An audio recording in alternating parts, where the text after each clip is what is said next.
સોલંકી પરિવાર દ્વારા તટસ્થ રીતે પોલીસ કાર્યવાહી કરે તેવી માંગ કરાઈ। નિવૃત્ત આર્મીની હત્યા મામલે પોલીસ દ્વારા કડક કાર્યવાહી કરવા કાજલ સોલંકીના પરિવારની માંગ।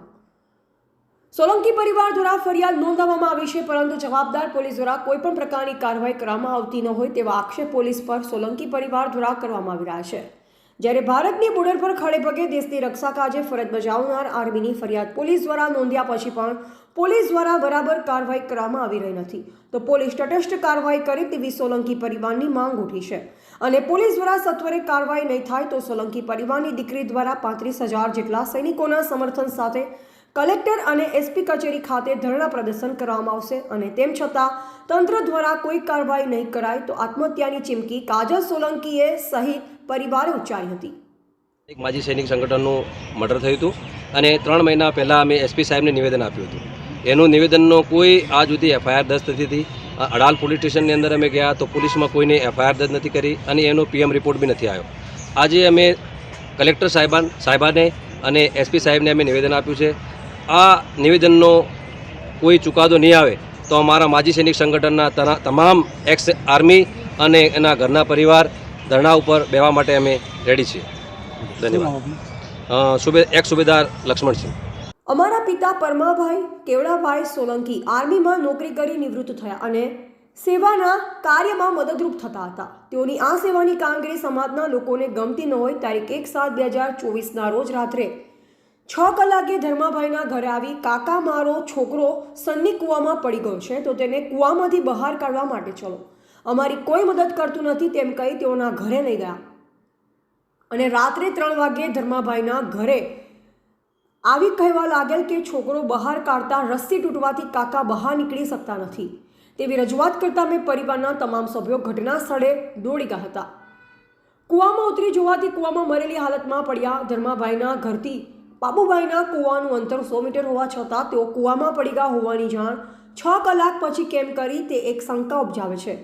કૂવામાંથી લાશ બહાર કાઢી જોવાથી તેમના શરીરના માથાના પગના તેમજ શરીરના વિવિધ ભાગો પર કૂછડીના પા જોવા મળ્યા હતા અને પુરાવો આપનાર કાંજીભાઈ જગાભાઈ ગમાર કૂવામાંથી બહાર નીકળતા રસ્સી તૂટી જતા ધર્માભાઈ પડી મરી ગયા છે તેવા પુરાવા સાથે ધરપકડ કરેલા પાબુભાઈ નેતાભાઈ ગમાર, થાવરભાઈ નેતાભાઈ ગમાર, દિલીપભાઈ પાબુભાઈ ગમાર નિર્દોષ છે તેવું કહી તેઓને છોડી દેવામાં આવ્યા છે। હાલ તેઓ ફરાર છે તો બીજી તરફ પોલીસ પાબુભાઈ નેતાભાઈના કૂવા પર આવી ત્યારે ધર્માભાઈના પરિવાર સાથે કોઈ પૂછપરછ કરવામાં આવી નથી। આરોપીઓ સાથે પૂછપરછ કરી નીકળી ગઈ। પાબુભાઈના ઘરમાં લોહીના ડાઘા આજુબાજુની ભીત ઉપર હતા।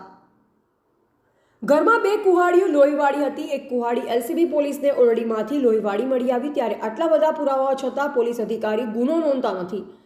પરમાભાઈના હાથના સોનાની વીંટી કાઢી લેવામાં આવી છે। તેમના પાકીટમાં રહેલ 3,000 રૂપિયા, બેંકનું એટીએમ કાર્ડ લઈ લેવામાં આવી છે। પાકીટ પરમાં લોહી પડેલ હતું। જો રસ્સી તૂટી પરમાભાઈ કૂવામાં પડ્યા હોય તો તેમનો મોબાઈલ પાબુભાઈ પાસે કેમ હતો? સાહેબ, કોઈ છોકરો કૂવામાં પડ્યો નથી। બીજા કેટલાક શંકા ઉપજાવનાર મુદ્દા એવા છે કે જે કૂવામાં છોકરો પડ્યો હતો તે છોકરો જીવે છે કે મરી ગયો છે તે કેમ બતાવવામાં આવતું નથી। રસ્સી કોના ઘરેથી લાવ્યા અને કેવી રીતે તૂટી તે બતાવતા નથી। જમીનની અદાવતમાં જે વ્યક્તિ ઉપર અમારી શંકા છે તે વ્યક્તિ કાંજીભાઈ જગાભાઈ ગમાર પુરાવાદાર બનેલ છે। હકીકત એ છે તેઓનું લાના બનાવી મર્ડર કરવામાં આવેલ છે અને આ બાબતે તારીખ 19/7/2024ના લેખિત અરજી પણ આપી છતાં આજ દિન સુધી કોઈ પોલીસ અધિકારીઓ તપાસ માટે આવ્યા નથી। ત્યારે આ બાબતે ઊંડાણપૂર્વક રસ લઈ એલસીબીને તપાસ સોંપી આરોપીઓ સામે કડક કાર્યવાહી હાથ ધરવામાં આવે તેવી કાજલ સોલંકી પરિવારની ઉગ્ર માંગ ઉઠવા પામી છે।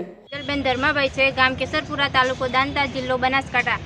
તારીખ 1/7/2024ના રોજ મારા ઘરે રાત્રે 9 વાગે થાવરાભાઈ નેતાભાઈ નાગજીભાઈ પાબુભાઈ કાકા ધર્મા સાલોને છોકરો કૂવામાં પડ્યો છે તેવું બહાનું કરીને મારા પપ્પાને છેતરપિંડી સાથે લઈ ગયા અને મોત નિપજાવીને કૂવામાં નાખેલી લાશને અમે જઈને જોયું તો કૂવામાંથી બહાર કાઢ્યો તો મારા પપ્પાના માથાના ભાગે કુવાડીના ઘા હતા, પગના ભાગે અને હાથના ભાગે કુવાડીના ઘા હતા અને શરીર પર અનેક ઈજાઓ જોવા મળી। ત્યારે અમે પોલીસને જાણ કરી અને પોલીસે આવીને જોયું તો ઘરમાં ખૂન હતું અને ઘરમાં 2 કુવાડી ખૂનવાળી મળી આવી હતી। ત્યારે આટલી બધી સાબુતી છતાં પોલીસે કંઈ કાર્યવાહી કરી નથી આજ સુધી। તો જે મારનાર લોકો હતા તેમને રિમાન્ડ પર પણ આજ સુધી નથી લીધા અને તેમને કંઈ સજા કરવામાં આવી જ નથી। આ નિર્દોષ છે તેવું કહીને તેમને છોડી મૂક્યા છે। તો મારા પપ્પા એક આર્મીમાંથી રિટાયર્ડ હતા અને મારા પપ્પા આર્મીમાં શહીદ ના થયા અને મારા પપ્પાને ઘરે આવ્યા ત્યારે મારા પપ્પાની કૂતરાની માફક હત્યા કરવામાં આવી તો અમારા પરિવારને રાત દિવસ ઊંઘ નથી આવતી અને મારા પરિવારને ન્યાય આજ સુધી નથી મળ્યો. તો હું એ જ કહેવા માગું છું, સરકાર એક બેલ્ટનો ન્યાય નથી આપતી તો આ સરકાર કોને ન્યાય આપશે? એક દીકરી તરીકે એક પિતાની ન્યાય માંગવા હું આવી છું, તો મારા પિતાનો ન્યાય જોઈએ અને ટૂંક સમયમાં જો આનો ન્યાય ના મળે તો હું અને મારો ભાઈ અને મારા મમ્મી ટૂંક સમયમાં આત્મહત્યા કરું, તેની જવાબદારી સરકારને રહેશે. બસ હું એ જ ન્યાય માંગુ છું. અહેવાલ માનસી ચૌધરી, સંબંધ ભારત ન્યૂઝ, પાટણ.